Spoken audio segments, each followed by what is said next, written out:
Hello everyone, I hope सब अच्छे होंगे। फटाफट एग्रीगेट डिमांड में आ जाइए मेरे साथ इस कॉन्सेप्चुअल चैप्टर में और बहुत बढ़िया थोड़ी मस्ती थोड़ी पढ़ाई फटाफट करेंगे। अभी तक हमने जितने टॉपिक इस चैप्टर से किए हैं वो आपको बहुत ध्यान से माइंड में सेट रखना है कि एग्रीगेट डिमांड का मतलब क्या हो रहा है, एग्रीगेट कंज्यूम का मतलब क्या हो रहा है, कंजम्पशन एक्सपेंडिचर फेज क्या है, आपका एपीसी क्या है, एवरेज प्रोपेंसिटी टू कंज्यूम क्या है, और एपीसी के ठीक बाद एपीएस आता है जो हम आज पढ़ेंगे। इससे पहले हमने एमपीसी भी पढ़ा है, मार्जिनल प्रोपेंसिटी टू कंज्यूम।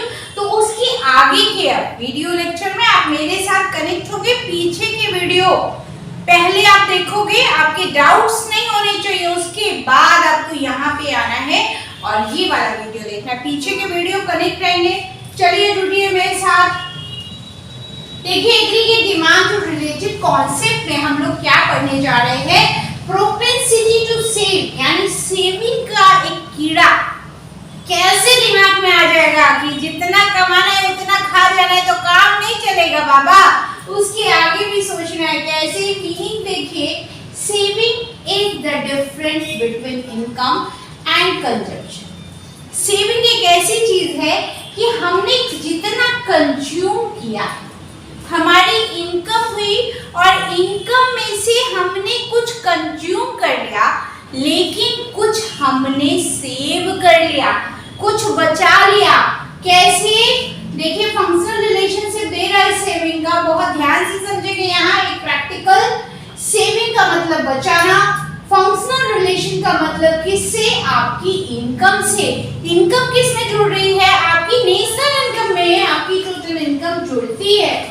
जो आपने कमाया है और जितना आपने कंज्यूम किया है, इसके बाद जो आपने सेव किया है उसको हम लोग क्या बोल रहे हैं, सेविंग बोल रहे हैं। कैसे? मैंने कोविड-19 का एग्जांपल लिया था और वहां आपको पीछे के लेक्चर में बोला कि पूरी दुनिया लॉकडाउन के अंदर घेरे में चक्रव्यूह कटप्पा का एकदम बड़ा वाला चक्रव्यूह, इकोनॉमी बिल्कुल ठप पड़ी थी, लेकिन क्या कंजम्पशन ठप था? नहीं था ना। हम तब भी कुछ ना कुछ कंज्यूम कर रहे थे।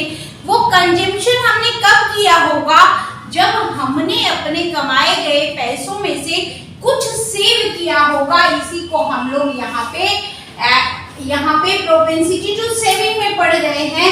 देखिए क्या मतलब है, एवरेज प्रोपेंसिटी टू सेव क्यों बोला, तो यहाँ देखिए क्या बोल रहा है, average propensity to save refer to the ratio of saving to the corresponding level of income.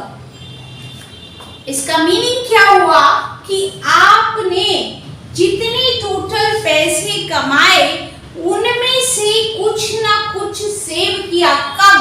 जब आपकी इनकम में थोड़ा और चेंज आया, आपको कुछ इनकम बढ़ी, तो आप सारा का सारा पैसा नहीं कंज्यूम कर रहे, कुछ ना कुछ सेव कर रहे हैं। इसका फॉर्मूला क्या कह रहा है, सेविंग डिवाइडेड बाय इनकम। जिस रेशियो में आपके पास पैसा इन होगा, आप जितना कमाओगे उसी में से कुछ ना कुछ बचाओगे। देखिए सेम हम लोगों ने यहाँ पे भी आपके बुक वाला ही एग्जांपल जो मैंने पीछे लिया है, इनकम 0 थी, सेविंग हमारे डिस सेविंग के फेज में थी, यानी हम कमा कुछ नहीं रहे थे, लेकिन हम कंज्यूम क्या कर रहे हैं, -40। तो क्या एपीएस आएगा, सेविंग्स डिवाइडेड बाय इनकम। तो पहला फेज नील हो गया, यानी पहले फेज को एम्प्टी या फिर 0 से डिनोट कर दिया जाता है।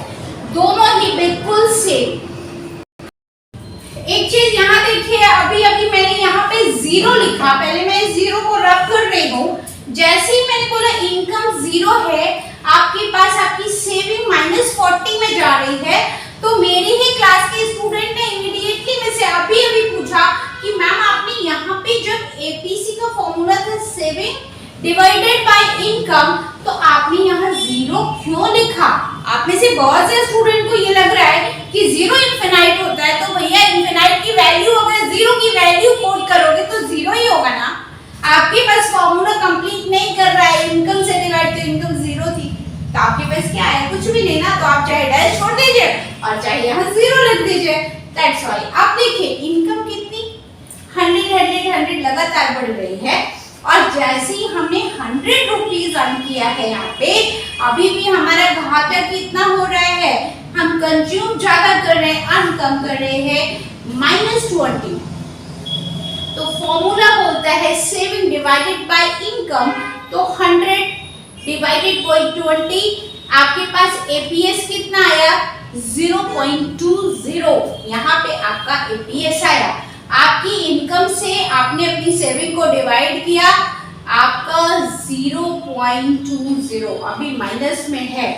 अब देखिए 200 इनकम किया 0 सेविंग्स हुई, तो सेविंग मस्ट बी 0 हो सकती है, क्योंकि हमने 200 अर्न किया था और वो 200 क्या किया होगा, कंज्यूम कर लिया। तो अभी भी हमारी इनकम, हमारी सेविंग कितनी, इनकम 200 और सेविंग 0, तो जब आप इसको डिवाइड करेंगे तो 0 आएगा आपके पास, एपीएस 0। 300 अर्न किया, पेज नंबर 4 पे देखिए 300 अर्न किया, 20 रुपीज की सेविंग की, यानी 20, ये सब करोड़ में है, सीआर में है, ध्यान रखेंगे। एपीएस फाइंड किया हमने 0.67, आपका एपीएस फाइंड हुआ, कैसे फाइंड हुआ, इनकम डिवाइडेड बाय सेविंग, तो यहाँ पे 0.67। 400 इनकम बढ़ती जा रही है, इनकम का फेज बढ़ रहा है, 400, 500, 600, आपको याद होगा मैंने पीछे 600 तक पढ़ा है। 400 डिवाइडेड बाय आपके पास सेविंग कितनी हुई, फिर से सेविंग 40, और जैसे ही हमने इनकम डिवाइडेड बाय सेविंग किया तो हमारा एपीएस फाइंड आउट कितना हुआ 0.10।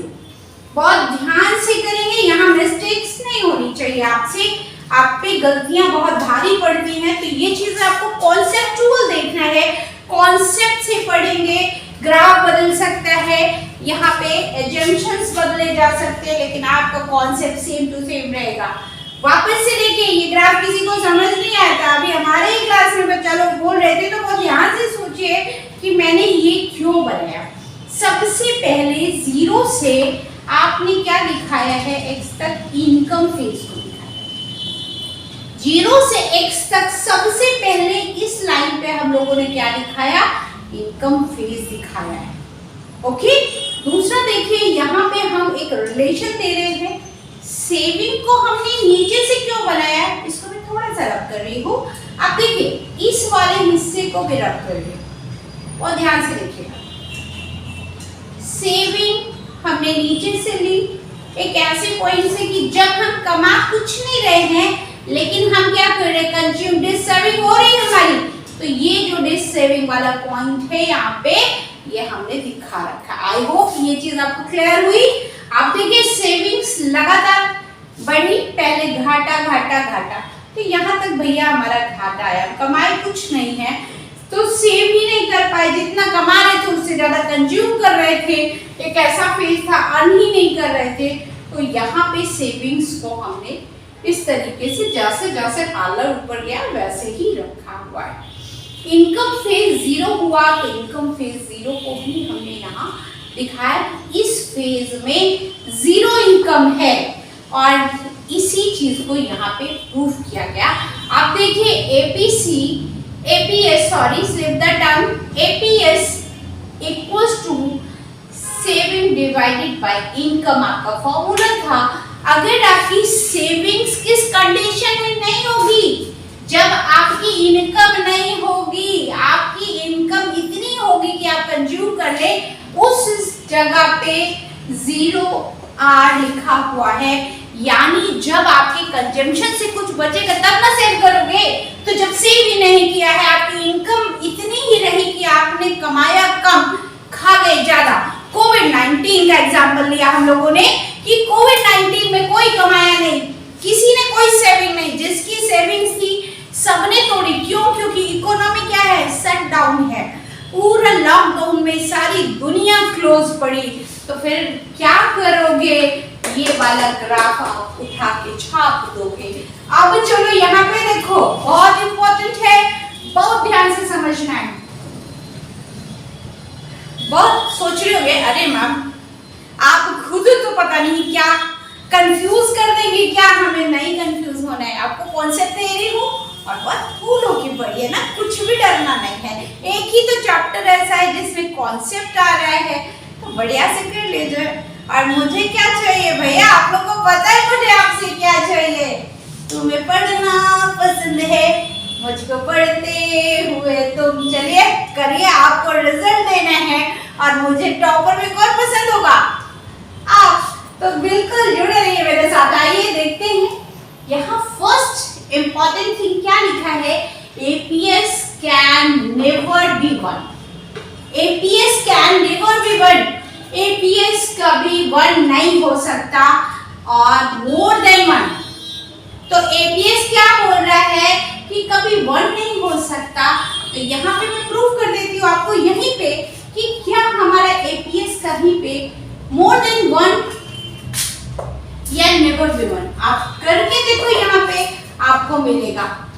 एज सेकेंड पॉइंट को देखिए, इसको आगे भी ब्रीफ कर सकते हैं, कभी भी मिस्टेक्स नहीं होगी अगर ग्राफ ध्यान से देखेंगे कि पहली कंडीशन हमने यहाँ पे B1, क्या हमारे पास इनकम है, अगर इनकम नहीं है, सेविंग्स स्टिल सेविंग हुई है, तो अगर इनको डिवाइड किया तो आपका एपीएस क्या होगा। दूसरा condition, as saving can never be equal to or more than national income. इस डेटा के अकॉर्डिंग, जो डेटा हमारे पास प्रेजेंट है, याद रखेंगे, इस डेटा के अकॉर्डिंग क्या बोल रहा है कि equal, never be equal, saving कभी, पूरी की पूरी सेविंग इक्वल नहीं हो सकती। किसके, आपके। क्यों नहीं हो सकती, जरा सोचिए तो। Saving can never be equal, क्यों, क्योंकि कोई भी दुनिया का कोई भी व्यक्ति पूरा का पूरा पैसा सेव नहीं कर सकता, कंज्यूम तो करना ही पड़ेगा ना। अगर कंजम्पशन हुआ तो फिर सेविंग कभी पूरी की पूरी सेविंग नहीं हो सकती, never be equal to more than national income. ना नेशनल इनकम से ज्यादा हो सकती है। क्यों नहीं हो सकती है, क्योंकि नेशनल इनकम में हमें कंजम्पशन को भी इंक्लूड करना है। अब देखिए next one, APS can be zero. ऐसे क्यों बोल रहा है, एपीएस कैन बी जीरो, यानी हमारी सेविंग जीरो हो सकती है। बिल्कुल देखिए यहाँ पे जीरो हुई कि नहीं हुई, जितना कमाए उतना खा गए, तो बचा है क्या, जीरो ना। तो उसी जीरो को यहाँ बना दिया हीरो कि as saving are zero at the income level of 200 crore, this point is break even point. यहाँ पे देखिए, सॉरी, यहाँ पे ध्यान देंगे कि जितनी, ब्रेक इवन पॉइंट का मतलब क्या बताया था, जितना कमाया उतना खा गए। इस पॉइंट को हमने क्या बोल रखा है, ब्रेक इवन पॉइंट बोला हुआ है, ब्रेक इवन पॉइंट। तो आपको बिल्कुल सेट रखना है माइंड में कि जितना कमाया उतना कंज्यूम कर लिया। इसका मतलब क्या है कि हमारी सेविंग जीरो है, हमने कमाया खाया बराबर, तो बचाया क्या, जीरो। ओके, तो ये चीजें आपको बहुत आराम से करनी है।